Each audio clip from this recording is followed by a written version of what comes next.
There we go. So Steve, give us a flavour of what's coming our way across November out there in terms of England. It's very exciting, isn't it? What a series it is ahead of us, and we're here at Allianz Stadium with 82,000 people watching the England team play against New Zealand. You know, this is a game that everybody would want to be watching. We could have sold this stadium many, many times over, and from a player's point of view, they can't wait for the challenge. We've got a young squad. In the summer we're averaging at 25. There's a real feeling of enthusiasm for where they can take this team. We're going to build on the attack as we started to evolve, and I think you've seen that evolution with the team, but also seeing there's plenty we've still got to do. It's a brilliant series ahead.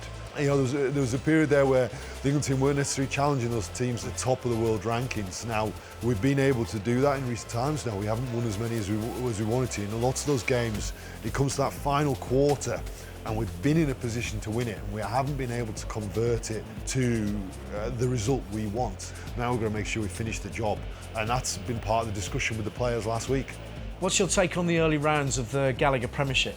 Well, it's been an exciting start to the Premiership season. I think that you're seeing the speed and athleticism that the players in English rugby possess, particularly in the way the teams are attacking. Some of that you've seen some excellent try scoring.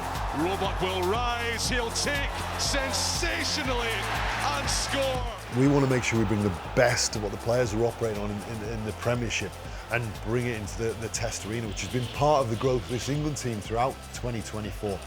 And what's really pleased about this start of the Premiership season is how well the players are moving, how well they're executing their skills at speed, because we know Test rugby is fast. I think it's been great rehearsal in terms of for the players being able to execute that. So, a brilliant month ahead, Steve. If you had to pinpoint one thing ahead of November as to where you were going to find greatest excitement and joy, where would it be? I think this is the home of English rugby. It's brilliant that we're sat here talking about it. In recent times, the England supporters helped lift this team, and you've seen it then as we've travelled around the world in different places. From being in France at the World Cup, the England fans were awesome for this team. Down in New Zealand, terrific for us. It's a privilege to be involved with this team and to be involved with English rugby, and I think this is an exciting time for English rugby.